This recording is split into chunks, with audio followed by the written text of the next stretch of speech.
All right, Marco Rubio just destroyed radical left Democrats on immigration. And I want to say this with as much respect as I can. There's nobody in the Senate that can lecture me on immigration.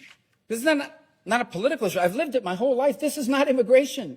3.3 million people released into the country, 5 to 10,000 people a day illegally arriving in the country. That's not immigration. Immigration is a good thing. Mass migration is a bad thing. And that's what this is. This is a mass migration, and it's not good for anyone. It's not even good for the migrants, many of whom are raped and killed along the way. It's good for the traffickers. It's good for the enemies of this country, but it's not good for the migrants. This is mass migration. And it reminds me, people say, well, if you're against this and you want to be strict about immigration, that's anti-immigrant, which is silly. At least they say it to me. But I remember, I'm not anti-rain. I think rain is a good thing. We need rain, right? I'm anti-flood.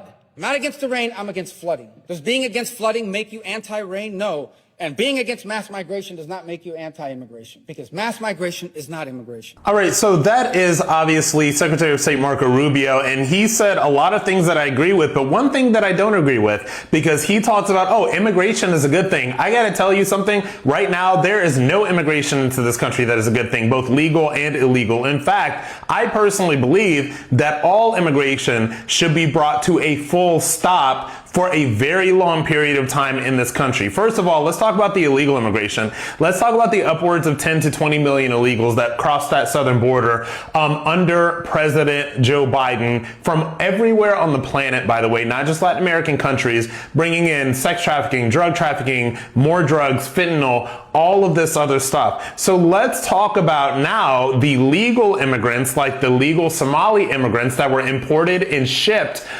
into Minnesota, and how those people, a lot of them were involved in defrauding the local and federal government to the tune of hundreds of billions of dollars, okay? Let's talk about the H-1Bs, which still haven't ended, by the way, under Trump. I don't know what they've been doing, but they certainly have not ended the H-1B visa scam, which is still going on. So you have companies that get away with they put out these H-1B jobs, all right, that are not open up to heritage Americans, and so they underpay these legal immigrants, and a lot of them use those for scams, particularly a lot of the people that came from India.